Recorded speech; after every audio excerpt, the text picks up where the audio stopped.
Donc ces diagrammes de distribution nous donnent des renseignements très précis sur les prédominances des espèces chimiques liées à un couple. Entre la forme acide et la forme base d'un couple, quelle est la forme qui prédomine en fonction du pH du milieu dans lequel se trouve cette molécule.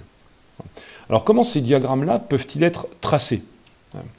Alors pour les tracer, ces diagrammes, il faut regarder comment cet acide, par exemple ici, l'acide petit a va réagir avec l'eau. Donc l'acide réagit avec l'eau, ça donne la base conjuguée en libérant des ions H3O+. Imaginons que je mette une quantité N0 d'acide au départ. L'eau ici est mon solvant, je l'ai en très large excès. Je n'ai pas encore de forme basique dans ma solution à l'état initial, et je vais considérer que je n'ai pas encore d'ion H3O+, si ce n'est une quantité très négligeable.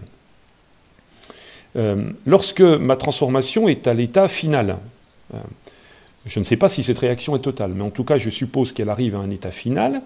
La quantité d'acide qu'il reste, c'est N0 moins XF, XF étant la valeur de mon avancement final. Le solvant ici est toujours disponible en très large excès. La base conjuguée, j'en ai XF mol. Les ions H3O+, j'en ai également XF mol en fin de transformation. Alors, si je veux raisonner en termes de concentration cette fois-ci, en termes de concentration, je remarque que ma quantité d'acide, voilà, elle vaut N0 moins XF. Si je veux raisonner en termes de concentration, eh bien je vais calculer la concentration de A, par exemple, dans ma solution, de la forme acide. C'est la quantité de A que j'ai dans ma solution sur V, le volume de solution. Voilà. C'est donc égal à N0 moins XF sur V. C'est donc égal à N0 sur V, volume de ma solution, moins XF sur V. Alors je l'exprime de cette manière-là parce que N0 sur V, eh bien c'est ma concentration, petit c initiale, de ma solution d'acide, moins XF sur V. Qu'est-ce que c'est que XF sur V? Ben, c'est en fait la concentration en espèce forme basique B. Voilà. Donc je peux aboutir, vous voyez, assez rapidement à une relation en termes de concentration qui va m'être utile dans la suite. Je vais donc la mettre en évidence ici. La concentration en forme acide, c'est la concentration initiale moins la concentration en forme basique. Voilà, dans ma solution. Alors cette relation-là, je vais en avoir besoin dans la suite. Mais pour l'instant, je vais me servir d'une relation vue dans le cours qui me dit que pour un couple acide-base, eh bien le pH est relié au pKa du couple, voilà, par la relation pH égale pKa plus logarithme décimal de la concentration de la base conjuguée divisée par la concentration de son acide conjugué. Voilà, log de concentration en B sur concentration en A. Ce qui va m'intéresser dans cette relation, ça va être d'isoler le rapport des concentrations ici. Concentration de B sur concentration de A.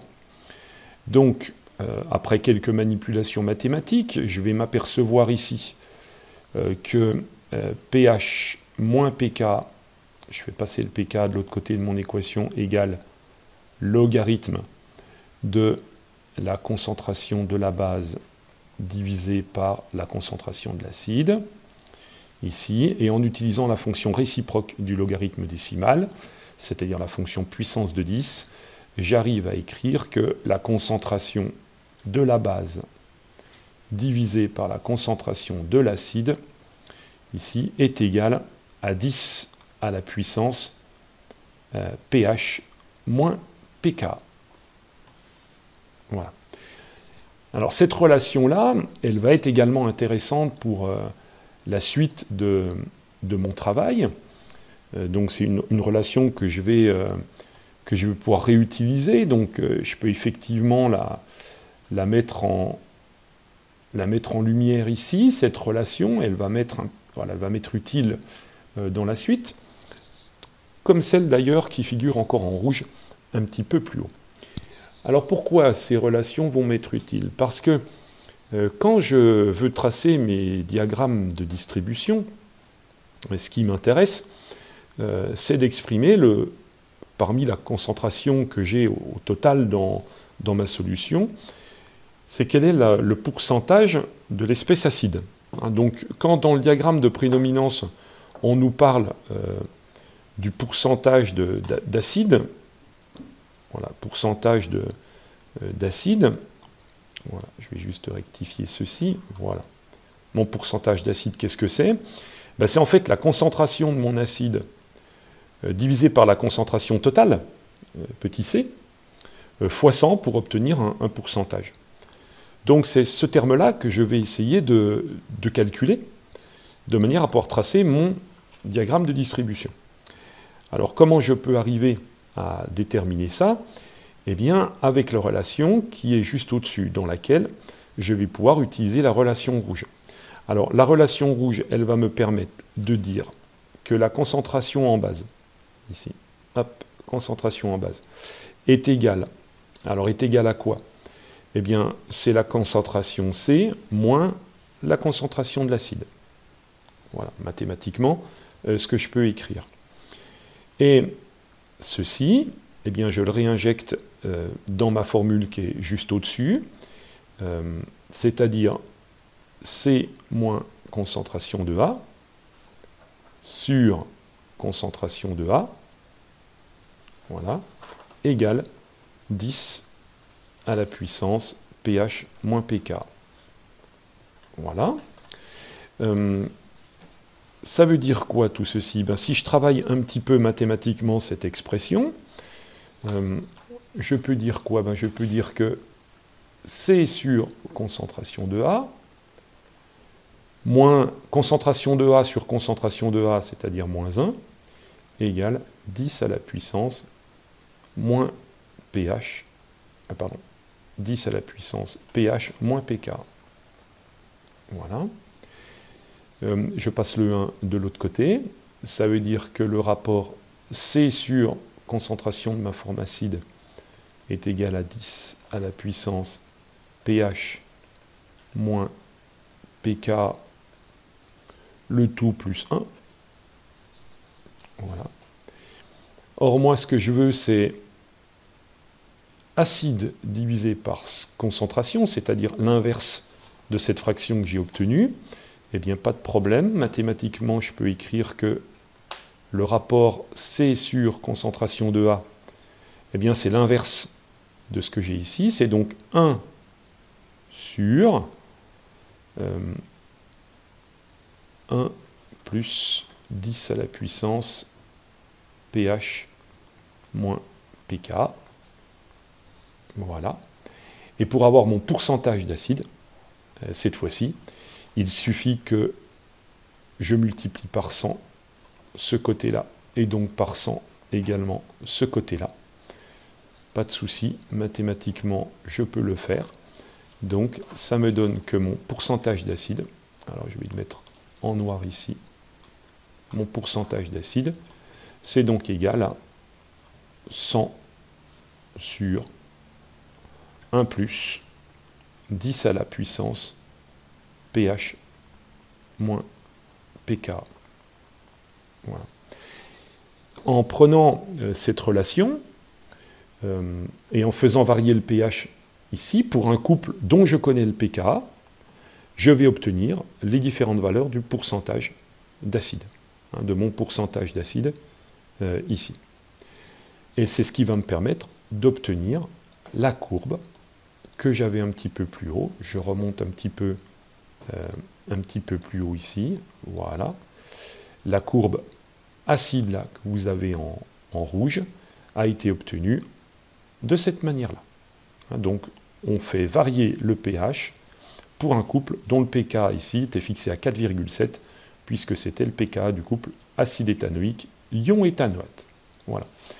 Donc on a une première relation qui nous permet de tracer ce diagramme ici de distribution. Alors maintenant, si on veut l'autre courbe, ce qui concerne la base, Eh bien, la relation rouge qu'on a utilisée précédemment, eh bien, on va l'utiliser dans le sens dans lequel elle nous était donnée, c'est-à-dire concentration en A, c'est C moins la concentration en base. Et dans ce cas-là, on va remplacer, comme tout à l'heure, dans l'expression que nous avons encadrée ici en haut, la concentration de l'acide par sa valeur.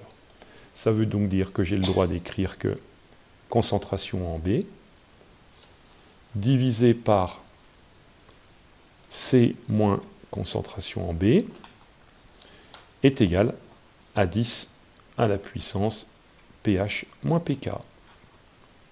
Voilà mon nouveau point de départ.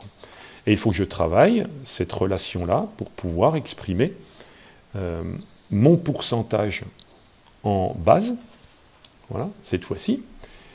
Alors mon pourcentage en base, comment est-ce que je vais l'écrire? Eh bien, par symétrie par rapport à ce que j'ai dit tout à l'heure, le pourcentage en base, c'est en fait la concentration de la base divisé par la concentration totale C, le tout fois 100. Donc il faut que j'exprime le rapport B sur C, ici, concentration de la base divisé par C. Donc mathématiquement, je vais travailler cette expression-là pour pouvoir y arriver. Donc je vais commencer déjà par prendre l'inverse de cette fraction-là. Donc C moins concentration en base sur concentration en base est égal à, eh bien, 1 sur 10 à la puissance pH moins pK. Voilà, pH moins pK. Ensuite, je sépare les deux termes de mon équation. Donc C sur B moins B sur B, c'est-à-dire moins 1, égale 1 sur 10 à la puissance pH moins pK. Ça veut dire que le rapport C sur B, C sur concentration de la base, c'est égal à 1 sur 10 à la puissance pH moins pK plus 1. Voilà. Mais moi, ce qui m'intéresse, c'est d'avoir le rapport B sur C, et non pas C sur B. Donc je continue mon travail mathématique. Donc j'exprime B sur C, en prenant l'inverse de la relation que j'ai ici. Donc c'est 1 sur 10 à la puissance pH moins pK, voilà, plus 1. Ça, c'est le rapport B sur C. Et pour obtenir mon pourcentage de base, il suffit que je multiplie par 100 cette expression-là, et donc que je multiplie par 100 de l'autre côté. Ça veut donc dire que mon expression, ici, va pouvoir s'écrire, alors je vais l'écrire en noir pour que ce soit cohérent en termes de couleur, mon pourcentage de l'espèce base, c'est égal à 100 divisé par 1 sur 10 à la puissance pH moins pK, le tout plus 1. Voilà. Et si dans cette expression, je choisis un pK d'un couple acide-base, comme l'acide éthanoïque pK égale 4,7 par exemple, et que je fais varier le pH, eh bien, dans ce cas-là, je pourrais obtenir le tracé de la courbe qui figure, et je remonte tout en haut sur mon diagramme de distribution, c'est la courbe grise que je vais obtenir dans ce cas-là. Pour cela, il suffit que je puisse travailler soit dans un logiciel de géométrie dynamique, soit dans un logiciel de programmation, dans un langage de programmation comme Python par exemple, pour pouvoir faire les calculs. On fait varier le pH et on calcule le pourcentage à la fois de la forme acide et de la forme basique pour obtenir ce type de tracé.